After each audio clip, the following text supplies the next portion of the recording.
and I fit in the boxes. Stop it, quitting was never an option. Exhausted, this passion is never exhausted. And you cannot stop it, nah, you cannot stop it.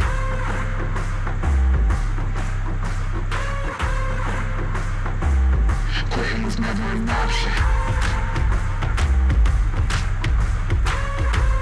And you cannot stop it, nah, you cannot stop it. Hey everyone, it's Billy Carson, aka 4bidden Knowledge. Welcome back to the 4bidden Knowledge podcast. Today I have a very, very special friend. I hate to even call him a friend, he's like family. Elliette Jackson, Action Jackson, who spent his college years at Carson Newman, ended up playing in the NFL for the Bengals. Hey, welcome to the podcast, man. Hey, I'm here. All right. I'm so glad to see you again, man. It's been a couple of years, you know? It's been a minute. Yeah. Even though we haven't known each other for like tens of years, right?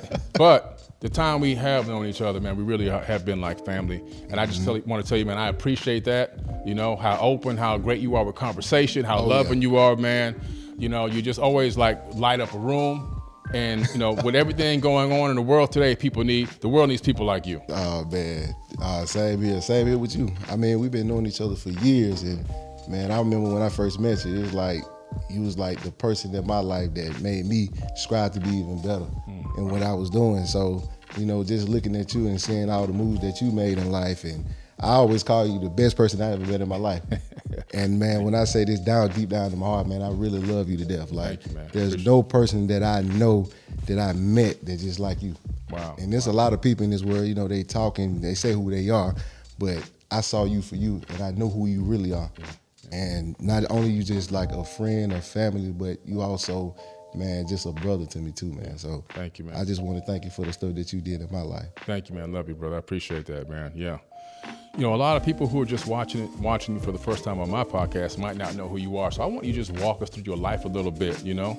Let's go back to where you started, where you were born, you know? Ooh, man, I was born in this place called Birmingham, Alabama, and I lived in Fairfield. I went to this high school called Fairfield High School. Wow. Call it preparatory school.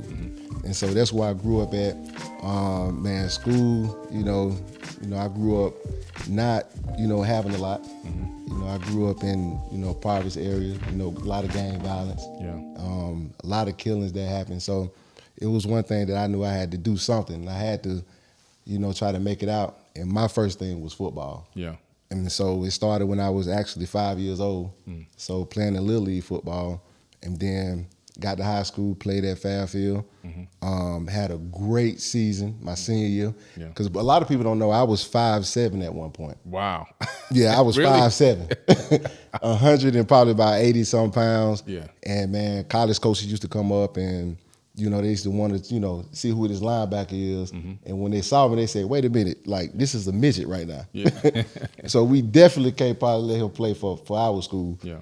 So, man, a guy by the name of Ken Sparks from Carson Newman, he came and saw me play and was like, that's a guy that we got to pick up. And so he took a chance on me. Yeah. And so when I got there to Carson Newman, I would say I was still 5'7" my freshman year in college. Wow. Really? Yeah, I was still 5'7". That's It's crazy. Crazy. So 185 pounds. And I'm like, yo, I'm finna play linebacker like it's finna be crazy. So I got to play linebacker my freshman year in college, which was crazy. Yeah. Ended up being a true freshman. And like I said, I'm still 5'7", 185. So I leave for the summer because, you get, those little months off. Yeah. So I go back home to Birmingham. So I'm laying in the bed, and one day I just wake up out the bed, and I go to the kitchen, and I'm tossed in the refrigerator. Yeah. And my clothes literally fit, like it was like literally I was in floods. Yeah. And I said, man, I got to see how tall I am. And then I grew to this height that I am now, 6'1.5". That's crazy. And when I went back, because we had camp, I went back to camp to trip you out. So I go back to camp. I walk in Coach Torbich's house. Rest in peace, Coach Torbich. I walk in Coach Torbich's office, and he said, well, son, who are you? What position you trying to play? I said, Coach, it's me. It's Elliette. Yeah. He said, nah, this can't be Elliette. So I grew to the eye. He said, oh, yeah. And that's when he said, you're going to make it to the NFL. Wow. And that's when I knew right then. I said, yeah, it's about that time. Yeah. And then from there, Had a great junior season at Carson Newman. Had a great senior season at Carson Newman. And I had great coaches. Yeah. Kevin Ramsey, man, great coach. One of the greatest coaches that that I know. Shout out to Coach Ramsey. Yeah. So he was our defensive coordinator. Okay. Matter of fact, he just came from the Arizona Cardinals. Wow. And he came to our little school to coach us, man, Wow. which is crazy. And like I said, I had Coach Torbush. And Coach Torbush, I think he just came from Alabama, which coached my cousin, D'Amico Rines, which is another crazy. Yeah. I'm talking about crazy how that ended up happening. So I'm going to tell you this. So I walk in the room with Coach Torbush one day, too. And this is my first time ever meeting him. Yeah. So I walk in, and he said, man, you know who you remind me of? I said, who is he? He said, you remind me of D'Amico Rines. I said, man, you wouldn't believe it. I said, that is my cousin. Wow. And then he said right there, he said, if you ever get to his height, he said, you're going to the league. Yeah, yeah. So, I mean, he went to the league. Yeah. Yeah. Oh, yeah. And see, my cousin, he got there in 2006. So, for Houston. Yeah. And that's a guy that I looked up to, because he's from Bessemer, Alabama. Okay. And, man, he's one of my heroes who I looked up to. Matter of fact, I got the same degree as him. It's crazy. So I literally followed in the exact same footsteps. That's wild. Because he's a person that I saw that, that did what he did. Yeah. And I said, yo, that's somebody that I need to, emulate. So nice. Yeah. So that's definitely my guy. So yeah. But yeah, so we ended up being at Carson Newman. And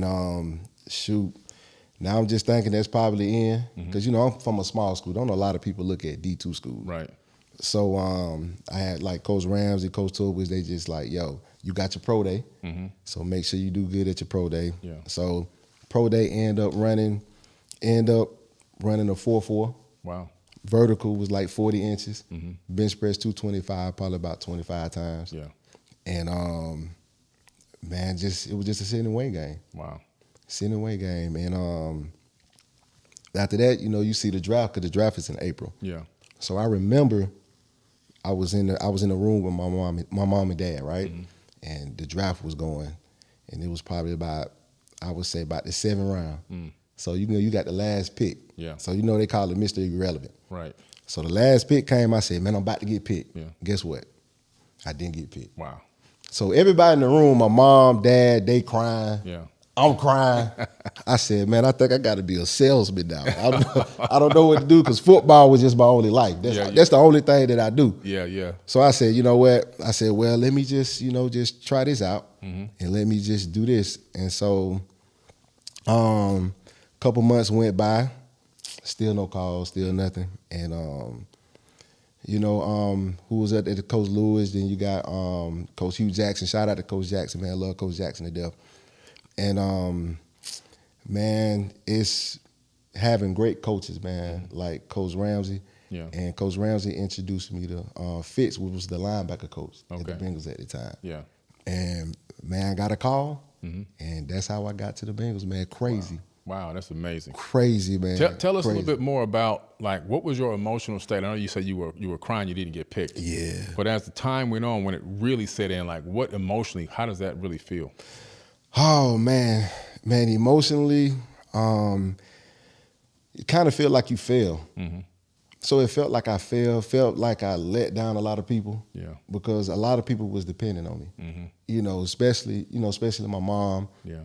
Because they didn't have a lot of stuff. Yeah. So it's like you trying to get to that level because you want to tell your mom and dad, you don't have to work no more. Right. And I said, man, I think we're going to be in this situation for, forever. Yeah. And so that's what I was thinking. Like I said, the only thing I knew was it was just football. Right. And it's like something that's just been taken away from me. Yeah, yeah. And, man, when I say the feeling, man, it's a bad feeling, man. It's a bad feeling. And it was just like the state of helplessness. Like I was hopeless. Yeah, yeah. I can see that, man. That's when you dedicate your life to something and you have the support of your parents. They given probably what they don't even have to allow you to even continue in that sport for all those years. And then finally we get to the pinnacle and then it doesn't happen. It's probably a huge letdown for everybody involved. It is. Yeah. It is. It is. And, I try to tell players right now, I tell them now, I say, hey, it's only for a short time. You don't have a long time. They call it NFL, it's called not for long. Right. It's called not for long. So it's crazy how you do something from when you was 5 years old Yeah. until you 21 and 22, and then they say, it's over with. Yeah. So it's like, what in the heck I'm gonna do after that? Exactly. So it's oh man, it's just it's an eye opener. It's an eye opener. Yeah. So you finally get this call. You get out to the Bengals. How was it trying to find your way, to work your way to fit into that team? Oh man, it was hard because you got people, that came from bigger schools. And when I say everybody in the NFL is athletic, Yeah. everybody. Oh yeah. So you come from being a great player on your team or the best player to everybody was the best player in the NFL. Everybody. Yeah. So you like, man, I got to compete with these guys. Now I got to compete with somebody that's 6'4", 260 that can run a 4.4, that can do like that can jump high. Yeah. And it's mind boggling. So you in a room with with these guys and you like, man, how can I do this? Yeah. How can I do it? But it goes back. You got to put in that mindset and say, you know what? I've been doing this for a long time.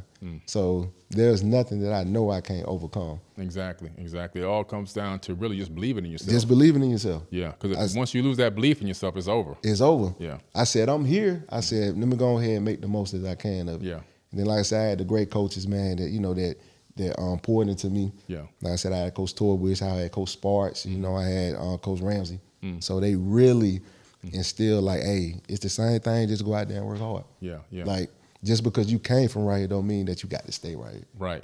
Exactly. And so I had that mindset and went out there, did what I had to do, and ended up doing it, man. Nice. So yeah, that's amazing. A lot of kids play college football. a whole bunch. I mean, how many kids on a high school football team? 50? Ooh, 50. And then sometimes you talking about if you're in the state of Texas, you got 100. Whew, goodness. Yeah. And it's a lot of high schools. Yeah. And all of a sudden you could be looking at 1 million kids playing, or 2 million kids playing football every year in high school, and then they're trying to get to college. Yep. That number gets cut down drastically. Yes. To maybe a couple 100,000.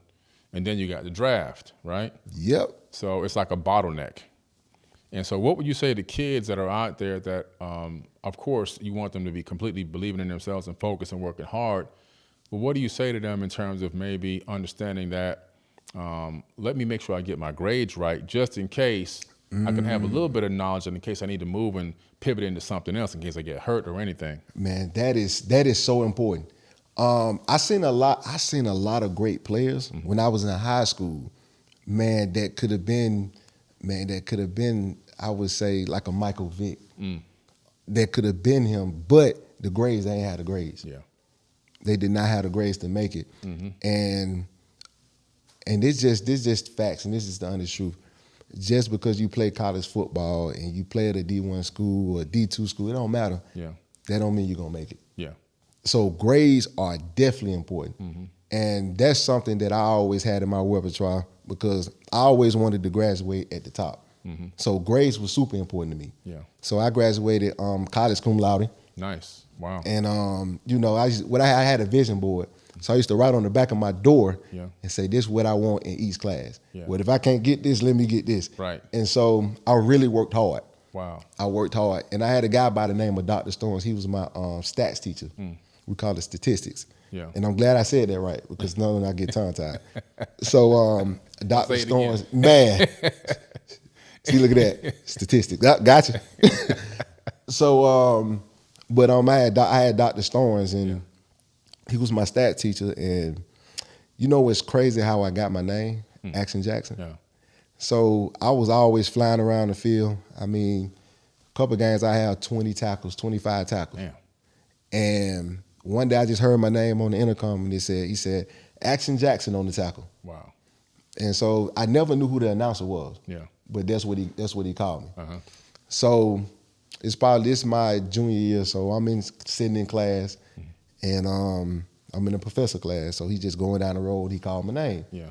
So he said, Elliette Jackson. I said, oh, this, I'm here. He said, hold on, you Action Jackson. I said, oh yeah. I said, man, the announcer called me, that on the intercom when I'm making tackles. He said, I'm the announcer. Oh wow. I said, hold on, wait a minute. I said, my teacher is the one that gave me my name. Wow. And so, stats is pretty tough. It's hard. It's not easy. Yeah. And I wanted to show him that I was not just a football player. Yeah. that's what I wanted to show. I wanted to show him I'm really dedicated to my work. I'm really dedicated to my lesson. Yeah. And every time I went in that class, I sat in the front. Wow. I never missed Dr. Stone class. And so I had to get an A out his class. Yeah. Because how crazy it is, as I looked up to him, he looked up to me. So I felt if I failed him, I failed myself. Right. Exactly. Yeah. And so, man, sat in the front of the class, man. If I got a B, I'd get mad. I would get mad because I always wanted to make him proud. Right. So I like that mindset. The mindset, first of all, the dream board. I think a lot of our youth, they need to understand the importance of setting goals and dreams and having dreams and not just accepting the current condition. I think a lot of them accept the current condition. I remember where I grew up, a lot of people just accepted the current condition, and they thought I was crazy because I kept telling them, no, I'm getting out of here. You got to go.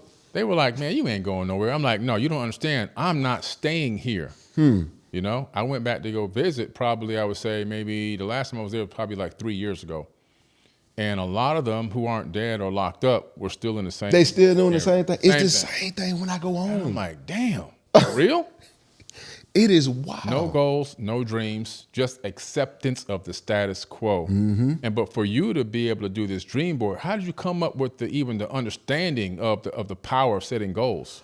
Oh man, so it was this guy at my school. So I had two people. His name was Tim Johnson, and there's a lot of people know this guy, and he probably one of the greatest linebackers to ever play the game. Wow. He go by the name of Ray Lewis. Oh, yeah. Big Ray. Big Ray. So I had Tim and I had Ray Lewis. So during the summertime, what happened, Ray Lewis and Tim Johnson would come up to Fairfield. Wow. And they was already playing in the NFL already. So they were teammates. So they would come and I would work out with them. Nice. And I would see Tim and Ray write down goals. And everything that they wrote down, you know what's crazy? All of it came true. Boom. And we talking about people that already made it. Yeah. They already made it to the NFL. And they was trying to get better and better and better. And I'm seeing them right now, this is how I want to be. I want to be Pro Bowl. Wow. I want to make this many tackles. Like I want to be the best ever to ever play this game. Wow. And I'm seeing it. Yeah. And I'm seeing the work ethic. And I'm like, man, this is crazy. And so that's what made me start saying, you know what?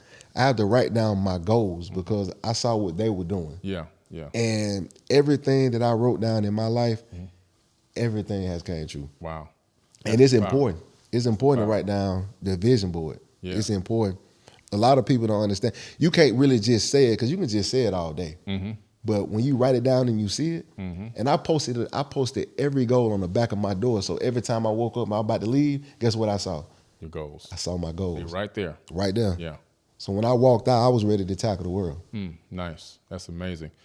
Yeah, the young people listening to this, even anybody of any age group listening to this, right? If you go upstairs in my house right now, as soon as you turn the corner in the loft, you're going to see a dream board up there. And on that dream board, I got all the things that I want to accomplish and some of the things I already accomplished. Yes. You know? But I leave them up there to remind me that I can accomplish things.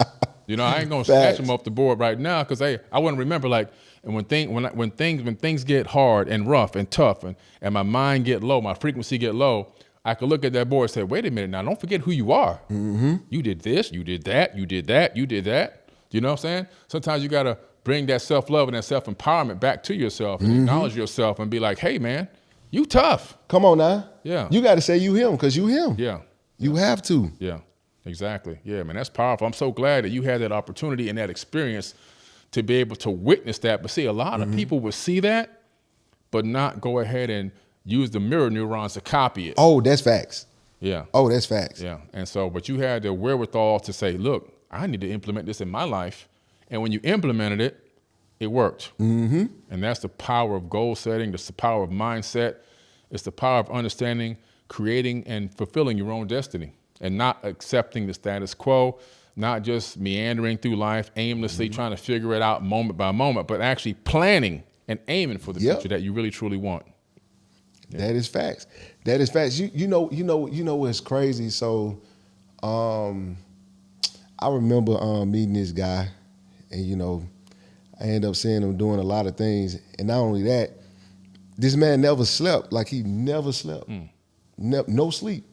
And I'm like, how is he doing this? And it used to trip me out because I know we used to leave and go probably other places, and then I'm seeing him having his vision board and this what I'm about to do.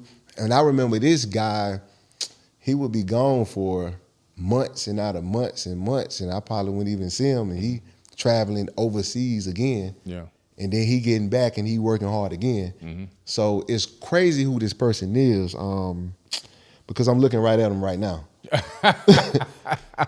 So it's Billy motherfreaking Carson. So I seen you. Yeah. See, a lot of people don't know how hard you work. Yeah, they don't know. I thought I worked hard in my life. Yeah. I thought I seen other people work hard in their life. I never seen nobody work as hard as you. I never seen nobody have a work ethic as hard as you. Wow. Thank you. And I have been around some of the greatest people in the world. Like when I tell you, so I've been around some phenomenal people. Yeah. But the work ethic that I seen you, thank you, man. like it is, man, it's not matched to none. Like for real. Yeah. Wow. I seen it. Yeah. I seen it. I was sitting there thinking, I need to know this guy. I want to meet him. You're like, who is that guy? Sound like you're on my frequency. What? I didn't know who the hell this is. And you was the guy. Wow, I appreciate you was the it. guy. I never seen nobody work as hard as you, man. Thank you, man. And that made me step a lot of my things up, what I was doing in my life. So I'm like, I thought I was working hard. Yeah. But nah, but seeing you work, Yeah. man, I talking about 7 days a week. Yeah. Yeah. It's a grind, man. It's a grind. I do see light at the end of the tunnel. You know, but I have to achieve a specific goal. Like you said, you had that dream board. You had to achieve these goals. You knew you wanted to get that A. And so, you know, there's some things on my board that I gave myself a deadline for. Ooh, yes, you did. And I got to achieve those on that deadline or before. You know. And you know what's crazy? I got to see your dream board. Yeah. And I got to see the house that you literally had that you wanted to live in. You saw that. I saw that. And you know what's crazy? You living in the exact same house right now. Yeah, I know. In a totally different city. You know how crazy that is? I talking about the whole vision board. I talking about how the looks and everything. Yeah, yeah. You know what? I walked in because I gave that apartment that I was in to my son, and he never took it off the wall. He never took it out the wall. And when I went there to help him move out one day and just see if there's left anything there, he had been there for about 2-3 years. You were there that day, I believe. I was. You was there that day. I was there. I walked in and I saw the house. I said, that's the house I'm living That's in. the house you live in. Yo, it freaked me out. It was a pre-construction house. It was a rendering from an actual architect who built one in that city over there in Weston. And then I ended up getting a house. And you know how I found this house? I literally opened up Zillow. And I typed in my, filters, and this was the first one that popped up. And I was like, I'm gonna go check it out. And the first thing that popped up, and I'm in here now. Wow. So shout out to Lisa Leslie and her husband, Michael Lockwood, for, they're the realtors. But yeah, it's crazy. Yo, yeah. that's crazy. I seen it. Yeah. Like, it blew my mind, man. When I came, I said, yo, this is crazy. Yeah, it's the same house I seen on the vision board. Crazy. That's how you know it's important to write down your goals and to have that vision. Right. Like, people really be thinking it's a game. It's not a game. Yeah. See, what a lot of people do is they see the success, right? And that's all they see. So they go, this person got lucky, They say, oh, man, this guy made it to the NFL. He got lucky. But you've been training since you were what? Since I was 5 years old. Boom. 5. Yeah. 5 years old. Yeah. And what people don't know, when I was in high school, I was training. My dad took away my weekends. So while everybody else wanted to go and play and they wanted to, party as teenagers, my dad said, I'm taking away your weekends and you practicing with me out on this field. Wow. Because we have a whole different goal that we got to achieve. Yeah. And so that was instilled at me early on. Wow. So I did the same thing when I got to college. You know what's an interesting story? So we're talking about vision, right? So what I used to do, so we used to have our games in the morning at 11 a.m., right? So what I used to do, I used to break into our own stadium in college. Damn. This how crazy this is. I used to break into our stadium, right? And what I would do, I would get out on the field, and I would visualize me making tackles. Wow. I would visualize every play. And it's at 5 in the morning. We have a game at 11. Damn. Literally at 11 o'clock. And so one day, it's this guy by the name of Matt Malone. Matt Malone, I don't know what Matt was doing, but I used to tell Matt like what I do. So he never believed me. Because he's like, you are not. I'm like, all right, one day you'll see. Yeah. But one day he was just walking. I don't know what Matt was doing. And he seen me working out at 5 in the morning on the field. Wow. He said, wait a minute. He said, you got a game at 11. Yeah. I said, I'm just getting it prepared. I said, I'm having a vision right now on how I'm seeing every play. Ooh, I love it. Yeah. And so when the game came, I can't say when the lights came on because the sun was already out at 11 in the morning. Right. But when it was game time, when I got down in that position, when it was time to get on defense, when I saw the offense over there, I knew everything they was about to do. I knew the quarterback tendencies. I knew the cornerback, not the cornerback, but I knew the receiver, the running back, the tight end. Yeah. And so I would visualize, okay, this is what route they about to run right now. So people used to trip out when I used to make plays. Yeah. But I used to tell them, I say, yo, I did this at 5 in the morning. I already had the whole visual. Boom. I love it. Crazy part. So one day, and this used to freak the people out. So for some reason, I always befriend janitors and like security guards. I always been like that all my life. Yeah. Because I never thought nobody was, lower or anybody was higher. Just seeing you how you treat everybody. Yeah. Yeah. The same way. And so I never looked at nobody lesser. Yeah.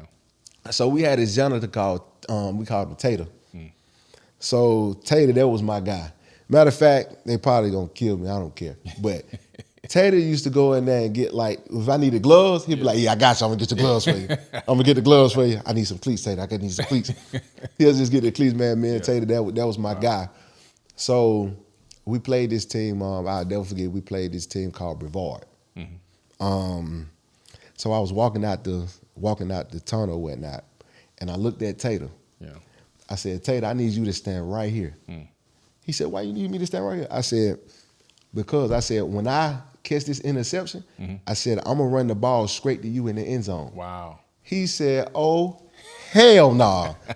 He said, if you do that, he said, yo, you're going to be the greatest player ever if you do that. I said, Tater, I told him what quarter, I told him how many minutes, and I told him when I was going to do it. I said, yo, it's going to be in the third quarter. I said, it's going to be 5 minutes on the clock. Wow. Ooh. I literally told him down to, I said, stand right there. I said, I'm telling you what's about to happen. Yeah. So tell me, guess what happened? So look, that play, now we facing going his way.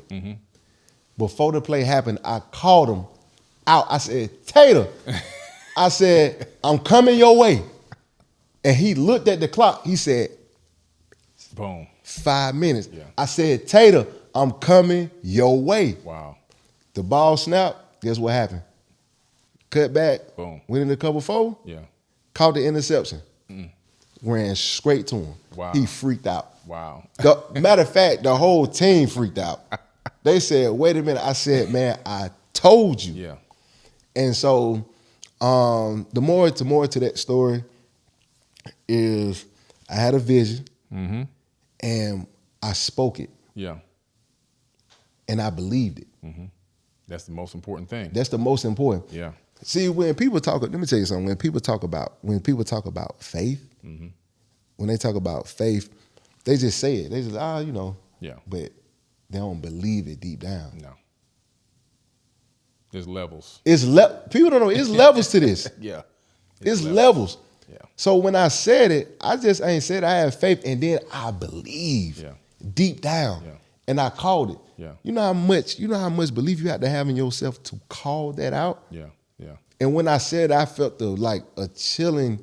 It came through my body, and I already knew it was gonna happen. Yeah. You're talking about manifesting your own destiny. My own destiny. Yeah. And a lot of people see what happens with people is they believe that their fate is set. that the destiny is already laid out before them. They're even preached that. They're told that. Which is crazy. Which is absolutely nuts. They're told you this is, your destiny is laid out before you and it's carved in stone. And you have no, so they take away people's understanding of their own control over their reality. But what you're talking about is the fact that you had the ability, number one, to go put in the conscious thought, and then you took the action. That's action Jackson. Yep. And that's going to equal manifestation. That's the formula for any success. That's the formula. CT multiplied by A equals M. And if you can implement that in anything you do, I don't care what it is. I don't care if it's shucking poop out of the barn. You'll be the best shucker, okay? Because you have the ability to see the future, to set the goal, set the intention, put the action behind it, and make it happen. And what you were doing, man, was really, it's something that I saw in the ancient tablets. So in the ancient Sumerian tablets, these guys, a few of them called themselves the ordainers of destiny. Oh, wow. And in these tablets, they had crystal tablets, according to the Sumerians. A crystal tablet, which sounds like an iPad to me, but on these crystal tablets, right? This is like 6,000, 8,000-year-old text. But they would actually see future outcomes. And then they would send their mind into the future, outside of space and time, to see which outcome that they preferred. And they would then vision the actual actions they would take to create those outcomes until they found one that was favorable for them. And when they found the one that they wanted to collapse into reality, they would take the action steps towards that destiny and make it happen. That's ancient knowledge, ancient wisdom. You know what I'm saying? And so you, without even knowing none of that. Without even knowing it. You basically did the same exact thing. That's powerful, man. Powerful. Yeah. And it goes back to when I was younger, when I was playing Little League. And before a game, what I used to do, I used to just visualize it be making a touchdown. Or running it for 50 yards, or I'm seeing a person about to come and what I was about to do. And as soon as the play happened, I did exactly what I thought about and what I envisioned. Right. You know, there's a scientific study done. They've done this several different ways where they're trying to discover, are we living in real time, right? They're trying to define what is the flow state, okay? And what they discovered was that the average person is living at the edge of the shoreline waiting for the wave to crash over them. So the wave of time crashes over you and you go, oh, I'm in this moment. Oh, I'm in this moment. But they discovered that certain people had the capability of not living waiting for the crash, but actually to surf the wave. Oh, wow. So when you get into a flow state mindset like Michael Jordan, great athletes like yourself and many others, where you can see the moves and see the situation before it actually happens, when you're envisioning it and then basically predicting it, right? Then what happens is you're riding the wave. You're closer to real-time information. And what does that mean, real-time information? Well, they discovered through a couple of experiments that we're not living in real time. They put several people in different rooms in a laboratory, and they put screens on the wall, and these screens had images on them, and they would change the image every 10 seconds. This was an accident that they discovered this reality about time. Wow. And they put an EEG cap on their head so they can connect their minds to a computer to see what the brain looks like when it sees a traumatic scene or a very nice, beautiful scene like a woman holding a baby or a field of roses. But what does it look like with a car crash or a war scene with dead bodies on the ground? What does the brain do, and how does it send those signals to the computer? So every 10 seconds, it's showing different images, trying to capture this brain data, this brain map. All of a sudden, the brain started sending the next image to the computer up to 7 seconds before the image showed up on the screen. Yo, that is crazy. So they said, wait a minute. So they started replicating this experiment and started changing it, changed it from what they were originally doing to that. We can just find what the hell is the brain doing? How does the brain know that this next scene is going to be traumatic? How does it know this next scene is going to be peaceful and bliss or loving?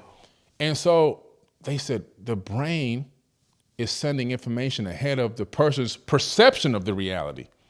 So they did it several different ways. They started doing it with clocks, and they did it with ticks and taps on the keyboard. They did all these different methods trying to figure out, is this real? Come to find out, it's real. We're living up to 7 seconds in the past. You know how crazy that is? That's wild. That is wild. That's wild. So when you tell me a story like this, it's very easy for me, based on real peer-reviewed science, to understand that there's something beyond the veil of reality that we just don't really fully understand. And that people like yourself and many others, when they set the intention in their mind and they set the focus properly, the CIA had a program called the HemiSync program where they mastered this, and they actually invested millions and millions of dollars into the HemiSync project to get people to do exactly what you were just doing. Wow. And they found out that this is real, that you can really do this. And it's amazing because a lot of people are walking around like NPCs, non-player characters, just running on programming code, not knowing we can hack the software, we can hack the program. You know what I'm saying? That's what we're here for. We can hack this matrix. We can bend this matrix to our will. And but when you realize that, the people who realize it and actually do it, those are the ones that make drastic changes and achieve great things that to other people appear to be luck. and it's never luck. No, it ain't never luck. It's never luck. Yeah, never luck. A lot of people, you know, a lot of people love me, but there's also a lot of haters. A lot of haters, man. And a lot of it's just because why him and not me? They won't say that, but that's really what it is. Why him and not me? And it's crazy. It's crazy because they can do the same. It's crazy. They can do the same thing. Yeah. They can do the same thing. I seen you work. They don't want to go through the pain. They don't want to go through, and that's what they don't want to do. They just want overnight success. Overnight success. With not going through nothing. I seen you. Yeah. You've been around me. I've been around you. You saw me go make a whole song and produce a whole song in less than an hour. In less than an hour. And put it in global distribution. I seen it. I seen it. You know. Like you just not just saying, like I seen this happen in real time. Yeah. Laid the track down, laid the vocals in one take. One take. Laid Not over two. The track. One take. I seen you go in the office and then come back out until it was done. Yeah. And we talking about 24 hours. 24 hours. And people sitting there taking 10 years to make an album. You did it in 24 hours. I seen it. Yeah. Hit Billboard, you know. So, and I didn't have to go to a club. Didn't have to get you know, a whole bunch of strippers with sparkling bottles and all of that and spend tens of thousands of dollars. That's facts. You know, and but it's just like people have to understand, man, you got at some point you just got to make a decision. Are you going to be fully invested in this? Are you going to have the vision? See, your mind told you, take a moment, right? Envision this, see the future outcomes, project what reality you want to see, become a part of that reality, and then play your part in it. Exactly what you did.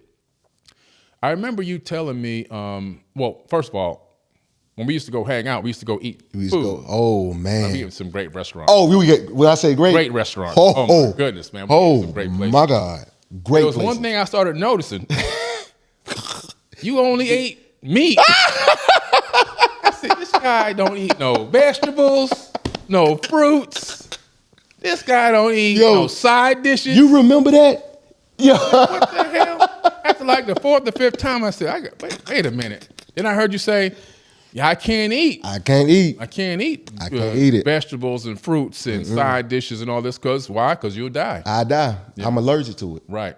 I'm allergic. Let's talk about that for a minute because, you know, obviously, you know that a long time ago I was a vegan. Not really that long ago, really, only about maybe now going on 6 years. Yeah, about 6 years. Yeah, it's not too long ago. Not too long ago, yeah, because I met you. I was just trying to get out of it. Yeah, you were trying to get out of it. Yeah. I remember that. Yeah, and I was, I'm glad because I was dying.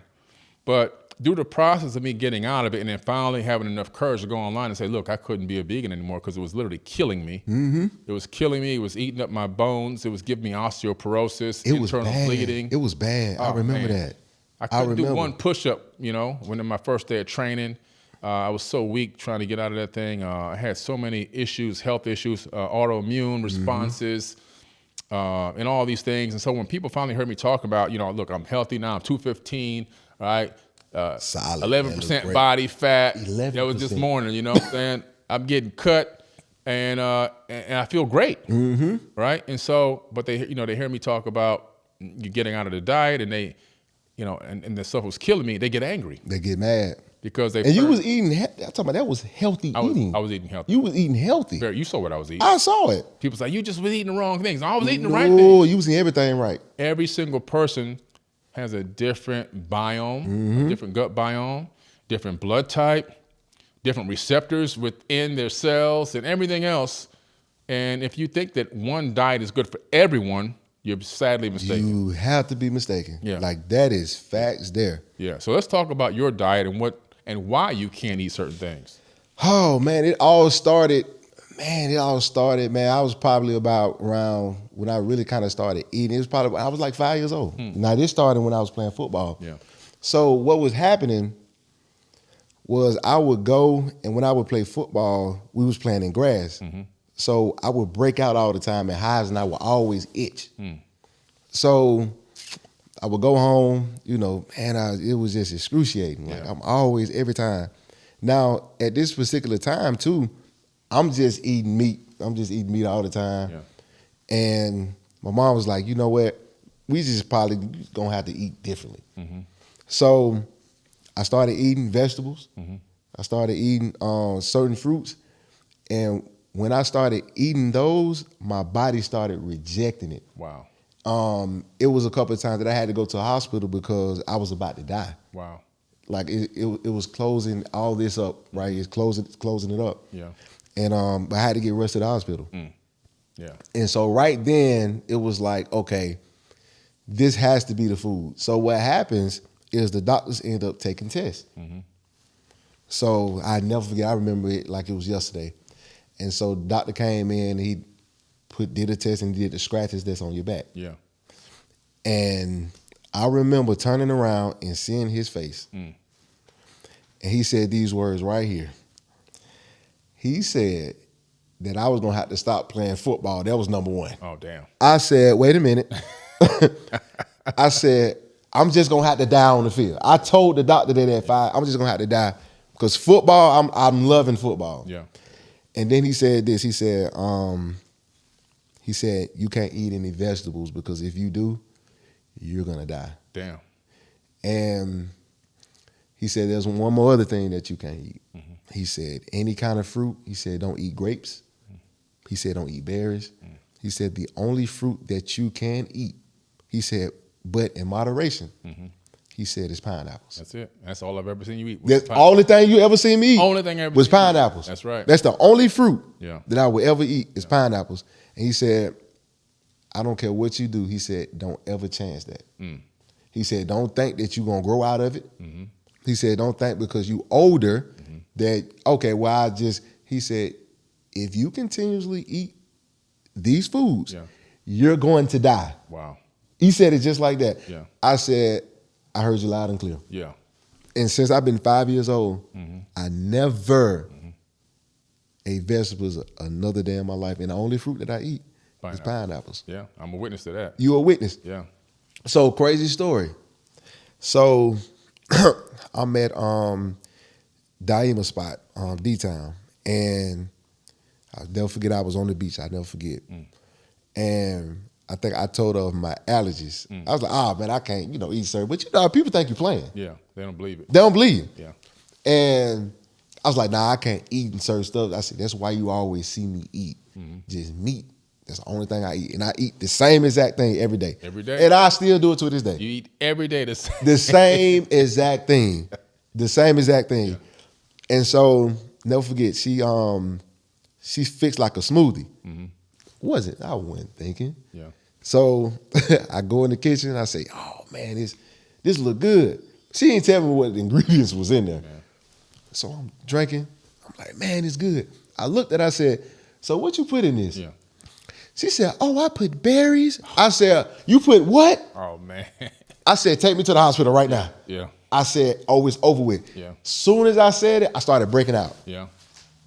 Literally, I started like with my throat, it started closing up. She started freaking out. Yeah. She started freaking out. Damn.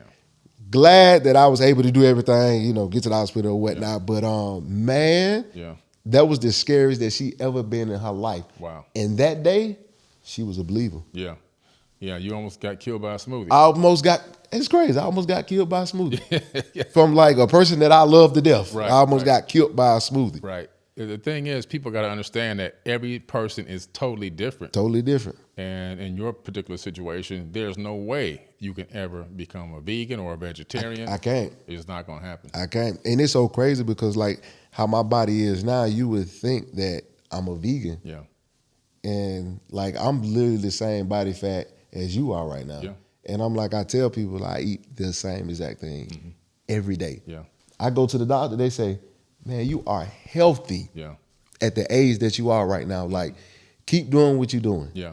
And don't eat no vegetables or fruit. Don't eat no vegetables or fruit because you're going to die. You're gonna die. Yeah. I've witnessed you with the EpiPen and everything. Yeah, you witnessed me with it. Now, Carson Newman, I think you told me one time they had to like switch out the field. Oh, so we had a grass field. Yeah. Oh, crazy. Yeah. So we had a grass field, and knowing me, I'm like, man, listen, I want to play ball. I don't care. Yeah. So we was on the field, and I'm breaking out every time. I'm hives all over my body. So my coach looked at me. He said, "Whoa, this not good." Yeah. And I said, "Well, coach, I can't. Grass. I'm allergic to grass." Yeah. And from that day right there, he said, "We would never practice. While you here, we would never practice on the grass. Wow. We practice on the turf." Wow. Crazy. Amazing. Yeah. Crazy. Yeah. Man, I love Coach Sparks for that because he didn't have to do it. He could have been like, well, you just going to have to suffer. Yeah. Yeah, true. Hey. You're going to have to suffer, but he did that. He did that for me. And guess what? When I left, they went back to grass. Wow. They went back to grass. I said, wow, this is crazy. Yeah. But that's just a testament of Coach Sparks, man. Yeah, yeah. I mean, you would never think somebody could be allergic to grass. I Yeah. would never thought that in 10 million years Grass. that somebody could be allergic to grass. Nature. Nature. Yeah. And you talking about grass that's nature. So if I'm around grass and somebody cutting grass, my eyes started getting red, Yeah. started itchy, I started breaking out. So I just stay away from it. Yeah, yeah, yeah. Same watermelon. Oh man, I tried a watermelon. See this me being crazy. This me going against what the doctor said. Yeah. I said, oh, I'm older. Yeah. I said, I'm gonna eat a watermelon. Yeah. Oh man. I ate that watermelon. Yeah. Back at the hospital. Wow. Less than 20 minutes. Damn. Less than 20 minutes. The doctor said, well, you can't eat. I said, I thought I grew. Nope. Yeah. Nope. And there's nothing, people say, well, you can try to do this and try to reverse it. Well, no, you can't do that. Yeah. My doctor said, no, Everybody don't do think it. you got, they got the secret answer. The secret answer. To turn your body into a into a vegetarian body. Oh, they body. think they do. Yeah, I know. They think they do it. Like, I can't do it. My body will literally break down on me. Yeah, yeah. Like when I told people that, how sick I was getting from the diet You that I was was sick. on. And you witnessed that. I witnessed it. And they, angrily try to tell me in the comments, you need to do this, and this, and you didn't have enough of that, this, and Which is crazy. and I'm like, man, y'all don't understand. My blood type, my body, my receptors, my bones, my large intestine, my small intestine, my liver, my kidneys, don't fuck with this. I seen it. It did not fuck with that. I promise you it didn't. Man, that was some of the crazy stuff I've seen. Yeah, yeah. I never seen somebody eat as healthy as you and be as sick. Oh man, tell me about it. I never seen that before. I was so sick, man. Oh my God. It feels so good now to actually be healthy and strong. Sometimes I go to the gym, right? And I lift something and I'd be like, I can't believe just a few years ago I couldn't pick this up. You couldn't even pick it up because you were so weak. I started off with 5-pound dumbbells. And that had me sweating and shaking. You know what I'm saying? But it's like to tell people like, hey man, and I'm glad you're willing to share this story. Yeah. Because people got to understand they might be suffering with some illnesses right now because they might be going against their own biology. Yep. And to go to a doctor, get those tests, get that blood worked, get checked out, get tested, and figure out if it's your diet that's killing you. Because like your doctor told you that, the doctor I ended up going to, she used to be a MD and turned into a naturopathic healer, a naturopathic doctor. She sent me to get all these blood tests and saliva tests and fecal matter tests and all this. I was like, I don't want to do this stuff, but I did it. You had to and do I'm it. glad I did it. And she said, on our first review of the data, she said, you know what? Your food is killing you. Food is killing you. Your food is killing you. That is so crazy. And it took me a minute to like download that into my brain. I was like, what I'm eating is killing me. Killing you. She said, if you don't change your diet, you won't be here. You won't be here. Yeah.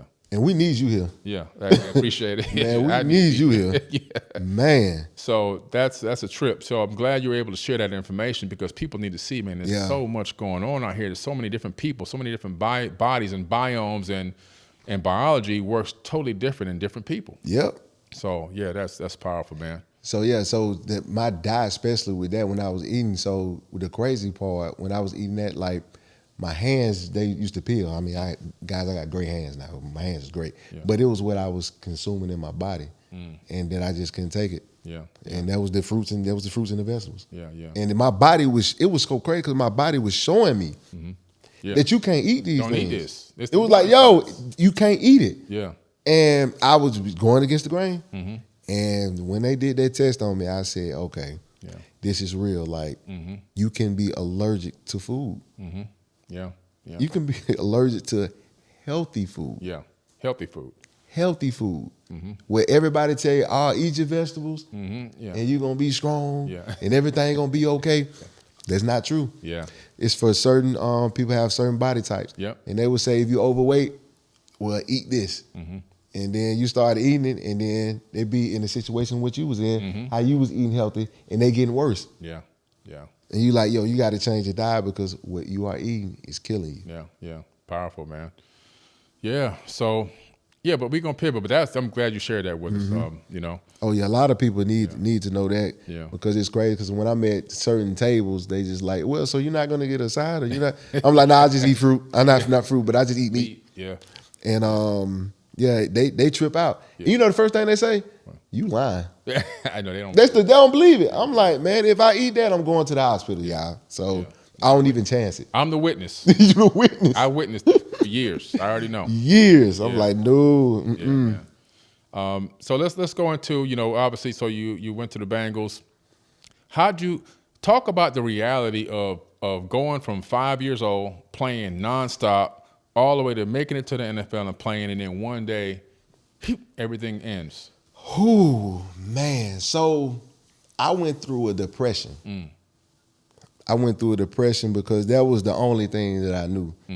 So I would say for 2 years, I'm about to trip you out. For 2 years, I didn't go outside. I didn't want nobody to see me. Damn. I didn't want nobody to talk to me. And man, that I would say that was probably, those 2 years was the darkest in my life ever. That was the darkest because it's like something being stripped away from me. And I didn't know what else to do. And so it's so crazy because you have all these accolades when you in high school, you in college, and when you in the NFL. And like I say, playing in front of hundreds of thousands of people and just playing ball in general. And they just say, today your last day that you'll ever play this game. And I remember, man, when it was over for me, man, how that dark place that I was in. And people was asking, like, where is Elliette at? Where is Action Jackson? I went Action Jackson no more. Man, I was just Elliette, man. And I had to come out of it. But I needed to go through it, though. That's something that I need to go through because at that point in life, I went through a hardship, but I never went through nothing like that. Because you gotta understand, I was only like in my late 20s when I was just done. So I said, what the hell am I finna do after this? I don't know what to do. You got a whole life ahead of you. I got the whole life. Like I'm in my 20s and I'm done, and I have to literally start another chapter in my life. And that's the chapter that I'm finna be doing for the rest of my life. Right. So, man, it's eye opening. It's eye opening. And right now, I try to tell players now. I say, listen, right now while you in it, this is the time to be doing what you're finna do in the future. Because you only got a small window of being here. It's a small window.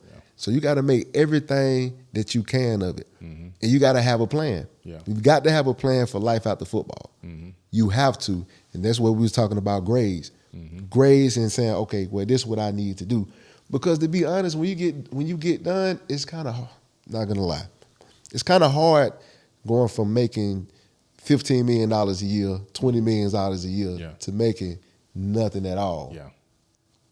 Like, and the bills don't stop. Them bills do not stop. So you're not making what you used to make. Now you like, man, I have no income coming in and I'm still spending like I'm still there. Right.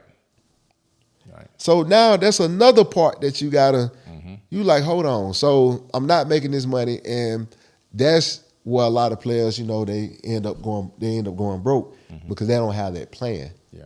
So it's like football, and then it's like, okay, what else I'm gonna do right now? Yeah.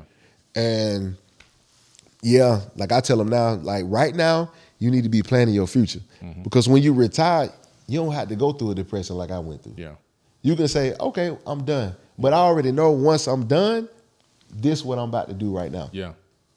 So I'm a prime example of that.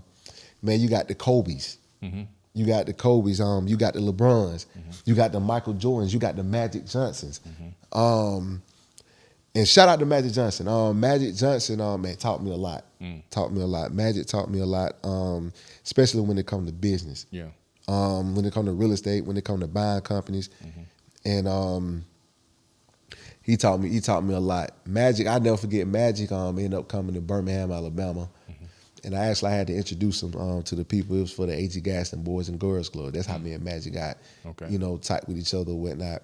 And I never forget, he sat me in the back and he talked to me. And he said, man, he said, well, this is what I'm doing right now. Because he had to figure it out too. Yeah, he did.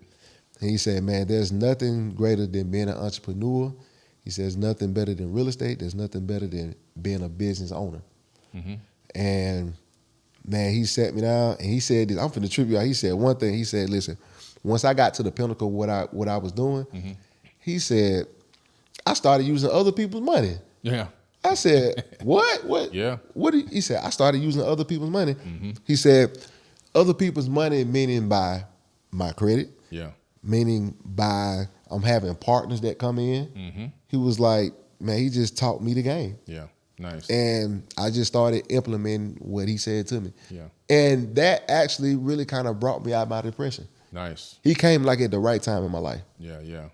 Wow, that's amazing. Yeah, Magic Johnson, man, his intention to manifest his reality financially and get that financial literacy was intense. Intense. Just like he was in basketball. Intense. It's intense. Now, man, it's crazy. Yeah. He just bought the Commanders not too long ago. I know. And they almost made it to the Super Bowl. Almost made it. I mean, this man here, you know, when he played for the Lakers, he went to the front office and got all the ticket holders for the floor seats. Got all their phone numbers and contact information from the front office. And then he called them himself. He cold called them like a telemarketer. Said, hey, this is Magic from the Lakers. Oh, that's different. I need to sit down and meet with you because he knew those people had money. So he would go set up his own appointments, sit down with these people who had the floor seats to literally just like pick their brain and find out what they did for a living, how they did it, how they became successful, how they could afford these floor seats every single night for 5, 10 years or whatever. And from that, he gained an immense amount of knowledge and financial literacy. And that's how he got plugged into starting his empire. Oh, wow. Yeah. That is crazy. Yeah. Talking about having a conscious thought and acting on it and getting the manifestation. That is crazy. Yeah. He did that. Wow. Yeah. Dang, Magic, man. That's, man, great. And you got the other people like, you know, you got the Shaqs. Shaq. Oh, man, interesting story about Shaq, man. So I'm in the car with my two friends. I'm in Orlando, never forget, man. So I'm in Orlando, and I'm with my two friends, Tyler and Winston, right? So I'm finna get ready to leave out the mall. So I seen a guy that was like super tall. I said, man, that's like a big, tall African. So I got closer. I said, oh, man, that's Shaq. Yeah. So I said, Shaq, what's up? He looked, he said, what up? He said, yo, I said, y'all finna go put my bag. He said, when you put your bag, he said, I need you to come to the Gucci store. Yeah. Because it's a Gucci store in Orlando Mall. So I need you to come to the Gucci store. Yeah. I said, all right, let me put it down. So I go up there. Now it's a crowd trying to get to where he was now. Right. So he was like, oh, you know, he with me. So I walk in where he at. So, you know, talking to Shaq. Man, you know what Shaq did, man? Man, Shaq, man, this bad, amazing. I had Winston and Tyler with me. He said, you know what? He said, y'all get anything that y'all want from the Gucci store. Wow. Anything. Yeah. Me, I'm like, I ain't finna get nothing. No, I'm good. I'm okay. But man, he got them a lot of stuff. Yeah. And he had probably about 7 people with him. Wow. I don't know if it was his family or whatnot, but he had them, man, and he did that for my friends, man. Wow. So nice. Shaq do a lot of things that nobody see. Yeah, he does a lot, man. He do a lot. He take care of a lot of people. Ooh, he take care of a lot of I done seen, man, Shaq then bought people cars. Yes. Like businesses, homes. Listen, I have seen it. Yeah, I know. He's done a lot, man. Yeah, he done a lot. So man. much, and the thing I gotta respect about him, he doesn't brag about it. He don't. Yeah. He don't. I'm telling this story because I know he would never tell it. Mm-hmm. True. He would never tell it. Yeah. I had the privilege of meeting his mom. I was at a podcast up in Atlanta, and his mom was there, and I said, "That lady look familiar." He said, "She look familiar." Yeah. I said, "She looks so familiar to me," and I was like, "I'm getting ready to leave the house," and one of the representatives in the house came out and said, "Hey, she want to talk to you. Say hi to you guys real quick. Say hi to you real quick." So I went back in the house, and I said, "Ma'am, I mean, I told you before I walked out that I think I know you, but I'm telling you, I know you from somewhere." Mm-hmm. And she said, "Well, I'm Shaq's mom." I said, "No wonder why I know you. That's why you know it." Yeah. That's crazy. Oh my God! I took a photo with her and everything. Mm-hmm. Nice lady, real nice lady, man, real nice woman. I was at Steve Harvey's house. Oh Atlanta. wow! Yeah, I did a podcast with his daughter. He started a podcast network, and his daughter is his main podcaster, obviously. Mm-hmm. And so I did a podcast with her in his house, and Shaq's mom was going to go up next, I guess, on the podcast. I'm assuming that's why she was there. Mm-hmm. But yeah, just cool people, and she was a great lady. I had a good talk with her. Yeah. Wow, that's crazy. Yeah, man. Yeah. So now you're really into. Seem like you're mentoring youngers, the young generation coming up, and also coaching. You want to talk about that? Yeah, man. So, man, just doing that, man, just as a surprise. Mm-hmm. Never thought I would ever do that, and it just came as a surprise, man. Just person, man. I just want to thank him for letting me do what I do now. Yeah, because I always just wanted to just do my own thing, and just be just an entrepreneur. But this part of my life, helping the NFL guys and, coaching them, man, it's crazy and it's surreal because everything that go through my mind that I want to tell them, like I can do it from a perspective now, and I can really show them. And, especially them being better pros and because I want them to be successful on and off the field. Yeah, more off the field. Yeah, because it's gonna end for them. And I'm glad they can call me and say, Coach, hey, listen, this is what I'm going through. How can I overcome it? I'm looking at film. We doing this. Who we playing this week? And just being in that film room with them and just getting everything right, man. So, man, I love it. Yeah, I love it. Never thought I would ever coach like that, man. Yeah. Nice. Yeah, man, you had some great mentors, growing up, and so now it's time for you. But they passed the torch to you spiritually. To you. Oh, they passed it to me. Yeah, now you got to go out there and take care of business, and teach these kids and show these kids a way that they haven't seen before. Because unfortunately, some people will just see them as meat. Yep, and you know what's crazy? It's so hard to decipher, who really for you and who really not. I mean, I see it all the time because I had to tell them when we in the film and meeting rooms, I have to tell them like, yo, listen, when it comes to women and when it comes to just anybody, it can be your sister. Yeah, we know that. We definitely know that. Yeah. So it's like, man, you gotta know how to vet. You gotta have discernment. So I tell them like, listen, the most important thing that you're gonna have to do in life, is the person that you marry, man. Yeah. The person that you marry, you spend the rest of your life with, that's gonna be one of the most important decisions you make in your life. Yeah. And that person that you marry can either enhance you or they can bring you all the way down. Yeah. And so I tell them you got to be mindful because great men they fail because of a woman. Yeah. And the woman that you choose, you really got to choose wisely. Yeah. And you got to choose wise the first time. Some people get a second and third chance. Yeah, it's rare. And that's very rare. Yeah. But if you mess up one time, it can mess up your whole life. Yeah. True. And so I tell them, man, you got to have somebody that's really there for you. And You know, you can't get nobody from the strip club. Yeah. You can't get you can't do that. Right. But you know, you got to vet them. I tell them you got to vet them out perfectly. Yeah. So, because that's a very important part, especially the life that they're going through. Yeah. And you know what's crazy? What I tell a lot of people. So they ask me, they be like, Coach, so what is a crazy saying? I don't want nobody to kill me, but this is what I say. They say, so Coach, what I need to do, you know, when I, you know, coming into the league or anything like that. And the first thing I say, you got a girlfriend? They say, yeah. I say, break up with her right now. They like, hold on, break up with her. I said, right now, the most important thing that you need to do right now is focus on ball. Boom.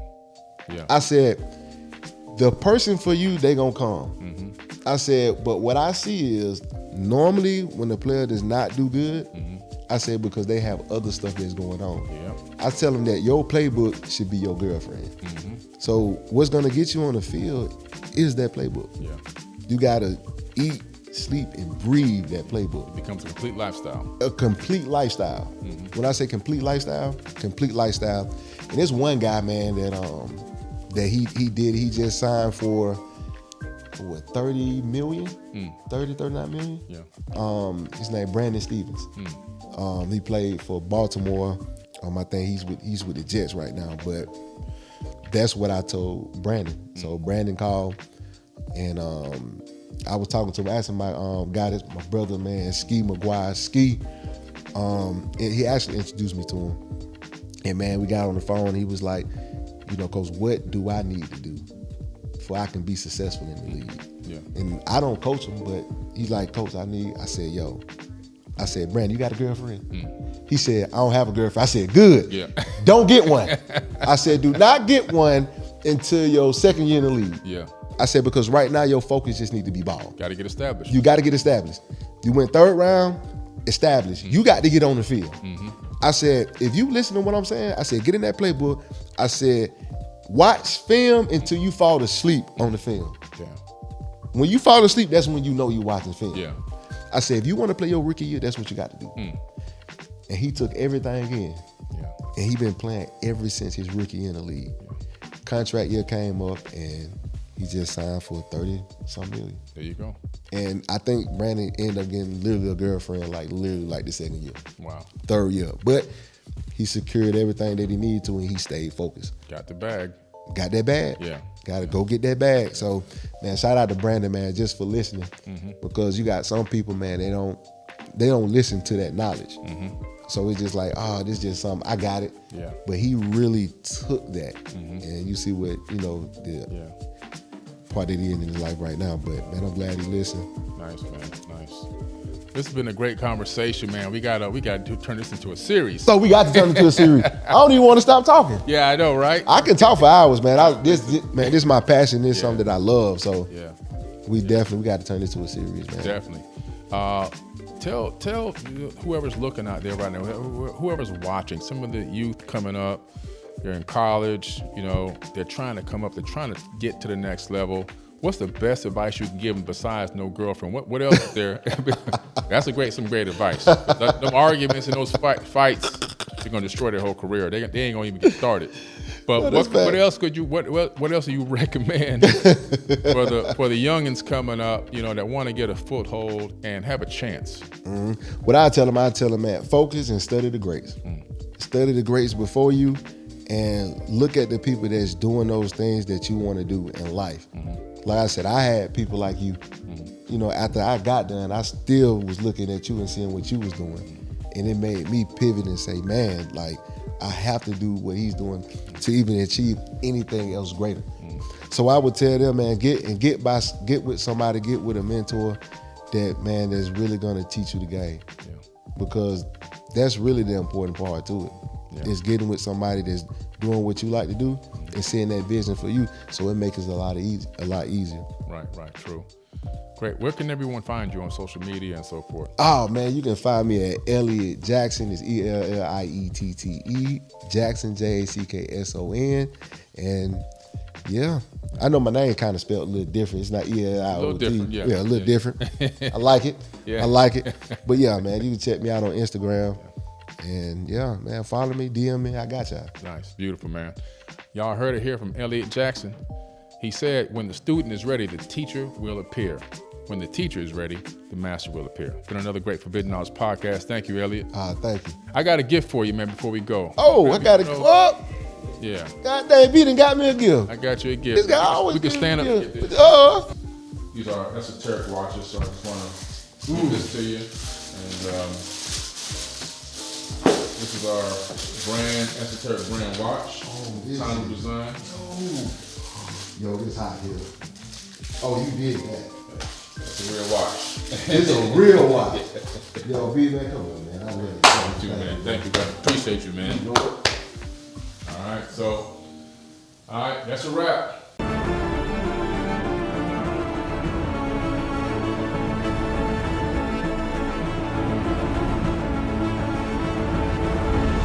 Watch this video for free at www.4bk.tv or download the app on your smartphone, Fire Stick app, Samsung TV, Roku, and other app providers. Join a conscious community that is helping awaken humanity to the forbidden knowledge and a path to a brighter future.